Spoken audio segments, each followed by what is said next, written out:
علم کی تاریخ میں ایک ایسا بھی لمحہ آیا جب سچائی کو پرکھنے کا پیمانہ ہی بدل گیا۔ یہ کہانی ہے 7ویں صدی کی، لیکن اس کا سبق آج کے دور میں شاید پہلے سے بھی زیادہ اہم ہے۔ تو سوال یہ پیدا ہوتا ہے کہ ایک ایسے دور میں جہاں ہر طرف سے معلومات کی بھرمار ہو، سچ اور جھوٹ میں فرق کیسے کیا جائے؟ یہ چیلنج کوئی نیا نہیں ہے۔ آئیے دیکھتے ہیں کہ ماضی میں اس مسئلے سے کیسے نمٹا گیا۔ اس کہانی کے 2 مرکزی کردار ہیں۔ ایک طرف ہیں بشیر بن کعب، ایک پرجوش عالم، اور دوسری طرف ہیں صحابی رسول حضرت عبداللہ ابن عباس رضی اللہ عنہما۔ ان دونوں کی ایک ملاقات نے علم کی دنیا میں ایک نئے دور کی بنیاد رکھی۔ تو ہوتا کچھ یوں ہے کہ بشیر بن کعب حضرت ابن عباس کی محفل میں آتے ہیں اور بڑے جوش سے احادیث سنانا شروع کر دیتے ہیں۔ ان کا خیال تھا کہ وہ بہت بڑا علمی کام کر رہے ہیں۔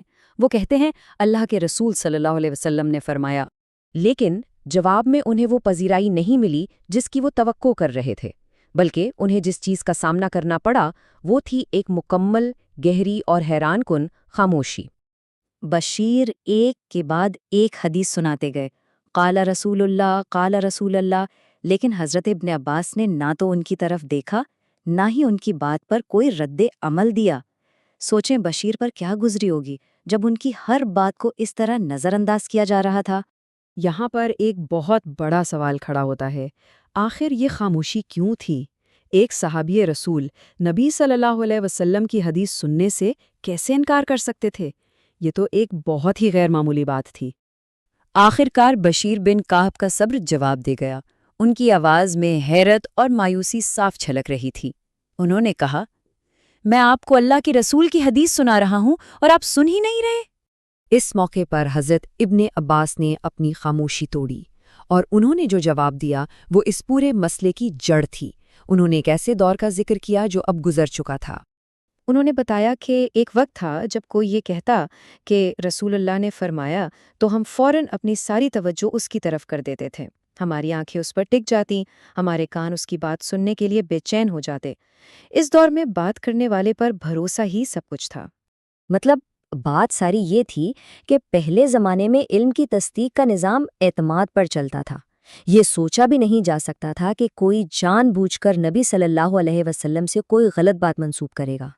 لیکن پھر حالات بدل گئے۔ ایک ایسا مسئلہ پیدا ہو گیا جس نے اس پرانے اعتماد پر مبنی نظام کو مکمل طور پر ناکارہ کر دیا۔ حضرت ابن عباس نے صاف صاف کہہ دیا کہ وہ بھروسے اور اعتماد کا زمانہ اب گزر چکا ہے۔ انہوں نے وضاحت کی کہ اب لوگ ہر طرح کی بات کرنے لگے ہیں، سچی بھی، جھوٹی بھی، قابل اعتماد روایات کے ساتھ ساتھ کمزور اور ناقابل اعتبار باتیں بھی پھیلنے لگی تھی۔ اس بات کو سمجھانے کے لیے حضرت ابن عباس نے ایک بہت ہی خوبصورت مثال دی۔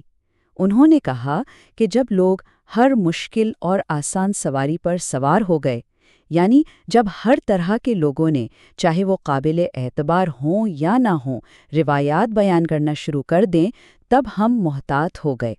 تو یہاں ایک بہت بڑی تبدیلی آئی۔ جہاں پہلے نظام صرف بھروسے پر چلتا تھا، اب ایک نئی نظام کی ضرورت تھی جو تحقیق اور جانچ پڑتال پر مبنی ہو۔ علم کو بچانے کے لیے اب صرف اعتماد کافی نہیں رہا تھا۔ تو اصل مسئلہ یہ تھا کہ معلومات کا ایک سیلاب آ گیا تھا۔ اس سیلاب میں صحیح اور غلط سب کچھ گھل مل گیا تھا، اور اعتماد کا پرانا فلٹر اس سیلاب کے سامنے بے بس ہو چکا تھا۔ اسی بحران کے بیچ سے ایک نیا حل نکلا۔ علم کو پرکھنے کا ایک زیادہ سخت، زیادہ منظم اور زیادہ سائنسی طریقہ کار وجود میں آیا۔ اسی ضرورت نے اسناد کے نظام کو جنم دیا۔ اسناد یعنی راویوں کی وہ پوری چین، وہ پوری لسٹ جو ایک بات کو اس کے اصل کہنے والے تک پہنچاتی ہے۔ یہ علم کی دنیا میں ایک انقلابی تصور تھا۔ اب صرف یہ اہم نہیں تھا کہ بات کیا ہے، بلکہ اب یہ بھی جاننا ضروری ہو گیا تھا کہ یہ بات کس نے کس سے سن کر آگے پہنچائی ہے، یعنی متن کے ساتھ ساتھ سند بھی لازمی ہو گئی۔ تو معلومات کو پرکھنے کا ایک نیا طریقہ بن گیا۔ اب جب بھی کوئی روایت سامنے آتی تو پہلے اس کا ماخذ پوچھا جاتا، پھر راویوں کی پوری زنجیر کی تحقیق کی جاتی، اور آخر میں صرف اسی بات کو قبول کیا جاتا جس کی تصدیق ہو جاتی۔ حضرت ابن عباس کے یہ الفاظ اس نئے دور کا بنیادی اصول بن گئے۔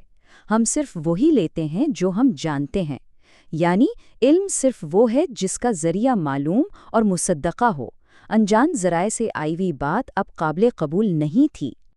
یہ واقعہ صرف ایک چھوٹی سی ملاقات نہیں تھا، بلکہ یہ 7ویں صدی کے انفارمیشن اوورلوڈ کا ایک بہت ہی منظم جواب تھا۔ اسی اصول نے آگے چل کر حدیث، تاریخ اور دوسرے اسلامی علوم کے لیے ایک مضبوط بنیاد فراہم کی۔ اور یہی بات ہمیں آج کے دور میں واپس لے آتی ہے۔ جس طرح اس وقت ایک بحران تھا، آج ہم بھی انٹرنیٹ اور سوشل میڈیا کی وجہ سے معلومات کے ایک بہت بڑے سیلاب میں گھرے ہوئے ہیں۔ تو سوچنے کی بات یہ ہے کہ اس دور میں سچ اور جھوٹ کو پرکھنے کے لیے ہمارے پاس کیا پیمانے ہیں، ہمارے نگہبان کون ہیں؟